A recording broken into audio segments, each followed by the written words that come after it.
बहुत बड़ी बात। गडकरी जी, इसलिए शायद विपक्ष भी आपसे बहुत इम्प्रेस्ड रहते हैं। बहुत से लोगों का कहना है कि गडकरी जैसा नेता बीजेपी में शायद नहीं होना चाहिए, किसी और पार्टी में आ जाना चाहिए। आपके बल्कि टिकट की अनाउंसमेंट नहीं हुई थी तब तक खलबली थी।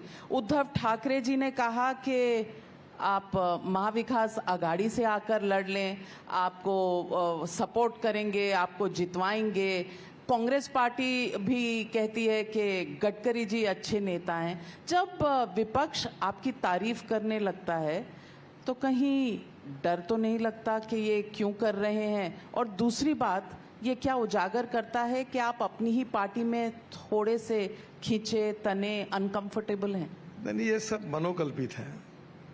पहली बात तो ऐसी है कि जो लोग मुझे जानते हैं, अब नागपुर में मुझे 2-2, 3-3 हजार लोग मिलते हैं, और मैंने 4 बातें, मैं जातीयवाद और सांप्रदायिकता नहीं पालता। मैंने मजाक में कहा अभी पब्लिक मीटिंग में कि सब मेरा परिवार है। जो सही काम है वो सबका होगा, गलत काम अपने का नहीं होगा। और मैंने ये कहा कि जात पात की बात करोगे तो मैं ठोक दूंगा। मैं आदमी उसकी जात, पंथ, धर्म, भाषा और सेक्स से बड़ा नहीं होता, उसके गुणों से बड़ा होता है। और मैं जो सही काम होता है वो सबका करता हूँ। मैं आरएसएस का हूँ, मैं बीजेपी का हूँ, मेरा कन्विक्शन साफ है।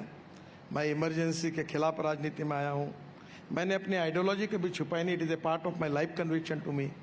पर इसके बाद ये आश्चर्य है कि पार्लियामेंट में मुझे स्पीकर साहब ने बताया कि ये पार्लियामेंट का रिकॉर्ड बन गया है कि मेरे डिपार्टमेंट के डिमांड पर 75 मेंबर ऑफ पार्लियामेंट ने विचार रखे, और उसमें लगभग हमारे अपोनेंट थे।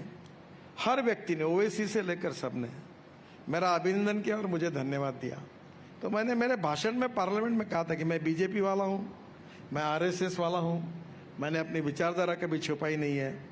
आप मेरे विचारधारा के विरोध में हो तो भी आप मेरी तारीफ कर रहे हो, इसमें मुझे खुशी है। और प्रधानमंत्री जी ने भी कहा कि सबका साथ, सबका विकास और सबका प्रयास। और लोकतंत्र में भी जो नियमों के अधीन होकर सही काम है वो सबका होना चाहिए, और गलत काम अपने का भी नहीं करना चाहिए। अब नागपुर में लगभग, मैं अभी चुनाव में हूँ, तो मेरे को ऑल पार्टी सपोर्ट है। आप एक बार एक पत्रकार दिल्ली के आए थे और नागपुर का सर्वे करने के लिए खूब घूमे, फुटपाथ पर गए, मजदूर को पूछा, इसको पूछा, मेरे विरोध में कोई बोला ही नहीं। फिर उन्होंने कहा कि कांग्रेस पार्टी के कार्यालय में जाओ, तो कार्यालय में गया तो उसने भी मेरे फेवर में बोला। फिर वो समझ में नहीं आया, उसने अभी मैं 2-4 कमेंट्स कैसी हुई है। मैं नसीबवान हूँ और मैं कोई पॉलिटिक्स नहीं करता, मैं सोशल वर्कर हूँ और गलत काम नहीं करता, मुझे करना भी नहीं है। मेरे पास एक करेज है कि मैं लोगों को बोलता हूं कि अगर आपको मैं उचित लगा तो मुझे वोट दो। अब इस साल चुनाव में मैंने तय किया, मैं कटआउट लगाऊंगा नहीं, पोस्टर लगाऊंगा नहीं, मैं चाय पानी भी नहीं पिलाएंगे, ना ही पिलाऊंगा। नहीं, चाय पानी तो मेरे घर में तो लोग आते रहते और खाते पीते, वो हमारा कल्चर है। पर मैं चुनाव वोट देने के लिए किसी को कोई ऑफर नहीं करूंगा।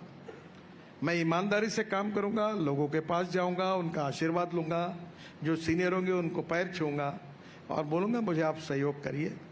और मैं ये भी पब्लिक मीटिंग में कहता हूं, यहाँ ताजबाग करके एक मुस्लिम बहुत बड़ा एरिया है जहाँ 20,000 मुसलमानों की मीटिंग हुई थी। तो मैंने उनको कहा कि तुम मुझे वोट तो दिया नहीं है, आज तो बहुत गुलाब के हार पहना रहे हो, तो वोटिंग के दिन कहाँ बगे थे?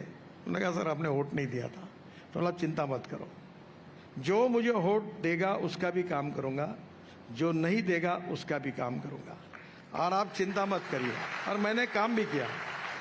और मैं कभी ये नहीं करता कि यहाँ एरिया में वोट नहीं मिला या पानी के पाइपलाइन में, मैं मतलब पानी सबको मिलना चाहिए, रोड सबका होना चाहिए, रोजगार सबको मिलना चाहिए, प्रगति और विकास सबका होना चाहिए।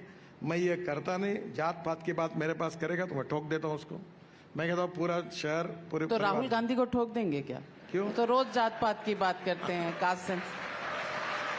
वो काम जनता करेगी, मुझे करने की जरूरत नहीं है।